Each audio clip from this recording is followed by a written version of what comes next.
And I also have to ask you, you know, CBI in this case very categorically standing up with their own IO saying, we've done a fair job, we are going to move Supreme Court against the order. What are you making of, you know, what CBI is saying? They're essentially saying, no, we did the best we could. Honestly, nobody resisted.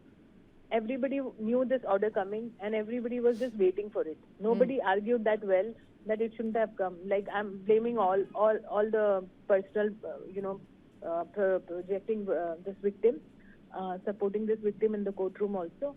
I think somewhat all the machinery was supporting the accused. And but they never knew that this will be too much of outraged and so much of public support in terms of not physically the people are present, but the media support. It is all the credit, I would say, given to the media, because you guys have been reporting it. There is a little pressure created, and now the CBI is taking that lead. Hopefully, they are doing a genuine work this time. Okay, thank you for that, and I think credit goes to people like you, because you've been standing very firm with the victim there, and you know, she has been dragged from the protest side, and those visuals that came up, you know, extremely heartbreaking. Questions that we're asking, of course, is that how you treat a survivor, Yogita? There's a survivor here who's gone through unimaginable tragedy in her life. She had to fight to get the case registered. She had to self-immolate. She lost her father. She lost her aunts. And look at how she's being treated. She's being dragged out of the protest site. So I was sitting next to her. The mom was dragged. She's a senior citizen. She was dragged like how? She has bruises all over her body. I told the cops she's the same girl, Unnao rape survivor, and she's not only mentally right now very fragile, her body is all broken because she, you know, they tried to kill her. So she was in hospital, critical care. Her all like 8 to 10 bones are broken. She has rods all over her body. Oh, God. She has 120 stitches on her head. Her face is smashed. I have seen her in the hospital. She was not in a position to live also. Like, by God's grace, miraculously, she survived. So I requested them not to touch her. I told them, she is anguished. Okay, we will make sure that she gets up once she's, you know, her outrage is over. I'll make sure that she'll get up on her own. They said, this is not the site to protest. This is not allowed. So we were just asking him, is rape or gang rape is allowed in this country? And sitting peacefully, not even we were protesting. We were not many people. We were only 3 of us sitting with the plain paper. We just made, even then, decided to just sit and, so that, you know, she should also feel like, okay, I have given my message to society. So she just sat there, and if you can't even take that request, that do not touch her because she is fragile, physically very weak, and she is in pains and aches because, no, like, you know, mentally, definitely yes, but physically also she was very, very, you know, kind of in pain. But they did not listen to me. Right. They dragged me also, but for her, I'm feeling so sad because you can't imagine the kind of physical and mental pain she's going through. So still, they did that to her. They were drunk. They were saying drama kar rahi hai, ye, all those things. Is that what the policeman said? Yes. Women police.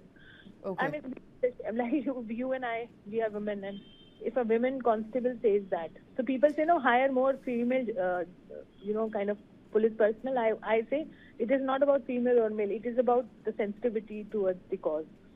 So, I mean, towards... You know, I'll be honest with you, Yogita, my heart breaks when I hear that. And I'm sure every young girl who's watching us today, her heart is also breaking for not just, you know, the Unnao rape survivor, but I think for our own personal safety. I mean, in this country, what does it take to be safe? A rape victim, a rape survivor, had to go from pillar to post to ensure that her rapist is, you know, subject to law and is brought to books. And when he's given bail 3 times, and finally his, you know, entire life sentence is now suspended. When you're looking at this very, very closely, Yogita, as you have, what gives you hope that she will get justice? Okay, even if she gets justice, for that matter, like, because people like us, they are support. Okay, we might just get justice to her.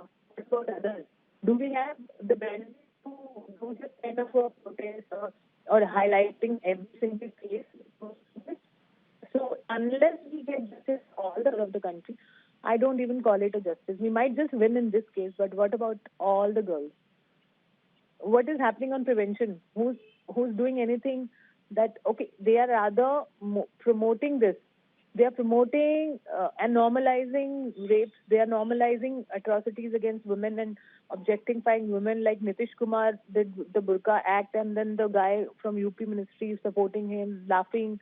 That laugh, I can't forget his face. I'm sorry, but it was so derogatory, the kind of faces he was making while speaking about that particular episode. And now one more minister yesterday was making fun of this girl.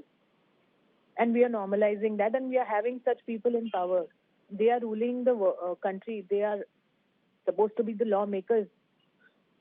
If they are lawmakers, do you think we should have hope? This is the system. Where's the hope? I think that's what we're all struggling to find. Answers which are coming very, very hard to us this morning. Yogita, thank you very much for taking time out, for joining us, and for the fight that you're putting up there every day. Let's quickly listen into what the survivor said. She has been speaking to the media. She's been talking about her mental health after that court order came out. मैं जैसे high court में judgement हुआ है, मुझे आहत और मुझे दुख हुआ है कि ऐसा जजमेंट हुआ है और देश में पहला ऑर्डर हुआ है जो रेप के आरोपी को जमानत दी गई सजा रोकते हुए। मैम, सीबीआई ने भी कहा है कि हम इस वक्त सीबीआई पहले क्या कर रही थी? सीबीआई का आईओ मिल चुका है कुलदीप सेंगर से। मैम, एक याचिका भी दायर की गई है जिसमें एक वकील ने याचिका दायर की है और वो पक्षकार नहीं है। किस नजर से जो पूरा केस आप देख रही हैं मैम? अभी मैंने अपनी तरफ से कोई सुप्रीम कोर्ट में याचिका दायर नहीं की है। अभी मेरे महमूद प्राचा सर जी याचिका दायर करेंगे, उस पर बहस करेंगे। मुझे उम्मीद है कि सुप्रीम कोर्ट से मुझे न्याय मिलेगा। तो मैम, सुप्रीम कोर्ट जाने के आप आगे की योजना क्या बनाएंगे? कब आप सुप्रीम कोर्ट आप जाएंगे, रुक करेंगे? अभी मैं अपने एडवोकेट से मिलने आई हूँ, मिल के बात करके मैं आगे का बताती हूँ। All right, that's the Unnao rape survivor speaking to the media and obviously expressing her disagreement with the High Court order. The High Court order details have now come out, shedding light on what really went behind that order and clearly pinning it down on the CBI and the investigating officer as far as the bail and relief to Kuldeep Singh Sengar is concerned. My colleague Brijesh Pandey is joining us on the phone line. Brijesh, you know, the details of the High Court order have now come to light, and clearly High Court is saying justice could have been meted out to the survivor here if only CBI had done its job. Well, I think, you know, this case is so wrong at so many levels that you know, it completely bamboozles you. The fact of the matter is that, you know, this is one allegation which you know, Shweta, the rape victim, the rape survivor has been making right from day one, that the police and the CBI are working in cahoots with Kuldeep Singh Sengar, and they do not expect any kind of justice from them. They do not expect any kind of you know, fair investigation as far as this particular case is concerned. And if you read the fact, you know, it is not that the High Court has come up with this decision. The High Court, the lower court had also, in its order, has said that it comes to the and if you look at the line, you know, the line is the part 16 of the 53-page order of Kuldeep Singh Sengar. Shweta, the line, the para 16 says, the learned trial court has also observed that it is an inescapable conclusion that the IO of the CBI did not conduct a fair investigation in the matter. I mean, is there anything else which needs to be said? I mean, honestly speaking, this is a finding of a trial court. This is also the finding of a Delhi High Court, which reconfirms or reasserts or is in sync with what the trial court has said, that the CBI, the IO of the CBI did not conduct a fair investigation in the case, and it goes on to read that it resulted in a disadvantage to the case of victim, survivor, and her family member. I mean, honestly speaking, the court, I know that we cannot attribute motives, and I know that we can still discuss the merits of the case or the judgment. I'm honestly shocked that the court did not go on to as far as seek action against the IO of the case. And there should be consequences against the IO of the CBI who has completely botched up the case. I mean, anybody who was under any pretense or illusion that this particular case was dealt with fairly, was done fairly, the investigation was done fairly, and the law was not siding with the mighty Kuldeep Singh Sengar, then he has just to go through the para 16 of the 53 page of Kuldeep Singh Sengar judgment. It is atrocious. Absolutely. You know, and even till date, Brijesh, it appears that law is siding with Kuldeep Singh Sengar, and which is baffling to me, which is baffling to a lot of people out there, because the common people don't understand. You know, the High Court in its own judgment said that this person, who's a serving BJP MLA at the time of the crime, could not be construed as a public servant. Hence the Section 5 of the POSCO Act, which, you know, goes on to levy higher penalties on a person or higher judgment on a person because it amounts to aggravated sexual assault. That section cannot be implemented here because there is a very narrow definition of a person who is a public servant. But for all that we know, this person was an extremely, extremely powerful person in Unnao at the time the rape was committed. Well, if you remember, you know, at that point of time, you know, when the police was not arresting or taking him into consideration, there was a particular shot, and I remember it very clearly, that, you know, the Kuldeep Singh Sengar went to a police station, near a police station, along with his supporters and all, and it led to a lot of hue and cry about the, you know, the brazenness with which he was seen mocking the law. But it seems like, you know, the shock or the fact that he was arrested or the fact that he was sent behind bars, his power did not diminish, and it was clearly working along, and its power was such that it literally forced the hand of the CBI. It is there. You know, we can argue about the technicalities of a particular law, whether we like it or not. You know, that is there, as the law has deemed in its infinite wisdom to whether it can be applied to a particular case or not. But the fact of the matter is that if the trial court is feeling that the CBI has acted against the interest of the victim and the CBI has botched up the probe, if you go by what the lower court has written, if you go by